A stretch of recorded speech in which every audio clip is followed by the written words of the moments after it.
بسم اللہ الرحمن الرحیم۔ السلام علیکم۔ ایک خاتون کا قبول اسلام کا واقعہ۔ حضرت پیر ذوالفقار احمد نقشبندی نے اپنے ایک بیان میں بتایا کہ ایک مرتبہ ہم امریکہ میں نماز پڑھ کر مسجد سے باہر نکلے۔ سامنے مین روڈ تھا۔ ہم دو آدمی آپس میں بات چیت کر رہے تھے۔ سامنے سڑک پر ایک خاتون تیزی کے ساتھ کار چلاتی ہوئی گزری، لیکن چند میٹر آگے جا کر اس نے بریک لگا دی۔ اس نے گاڑی موڑی اور 1-2 منٹ میں اس نے ہمارے قریب آ کر گاڑی کھڑی کر دی۔ وہاں پر عام طور پر ایسا ہوتا ہے کہ آدمی جس منزل پر جا رہا ہو اس کے پاس اس کا پورا ایڈریس نہ ہو تو اسے پوچھنے کی ضرورت پیش آتی ہے۔ چنانچہ ہم نے سوچا کہ ممکن ہے کہ یہ امریکن عورت راستہ بھول گئی ہو اور ہم سے کوئی پتہ معلوم کرنا چاہتی ہو۔ میں نے اپنے ساتھ والے دوست سے کہا کہ آپ جائیں اور اس سے پوچھیں کہ آپ کو ڈائریکشن کی ضرورت ہے۔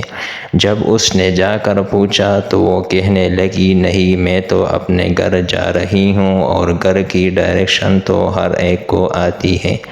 ہمیں کیا پتہ تھا کہ اللہ تعالیٰ اس کو دنیا کے گھر کی بجائے اپنے اصلی گھر کا راستہ دکھانا چاہتے تھے۔ اس نے جب کہا کہ میں اپنے گھر جا رہی ہوں تو ہمارے دوست نے پوچھا کہ پھر آپ نے یہاں کیوں بریک لگائی؟ اس کے جواب میں وہ کہنے لگی کہ یہ بندہ کون ہے؟ اس نے کہا کہ یہ بندہ مسلمان ہے۔ وہ کہنے لگی کہ اس سے پوچھو کہ کیا یہ مجھے بھی مسلمان بنا سکتے ہیں؟ نہ نام کا پتہ اور نہ ہی ایڈریس کا پتہ، فقط نبی علیہ السلام کی سنتوں کو دیکھا، اور اللہ تعالیٰ نے اس کے دل میں ایسی تاثیر ڈال دی کہ وہیں گاڑی میں بیٹھے بیٹھے اس نے کلمہ پڑھ لیا۔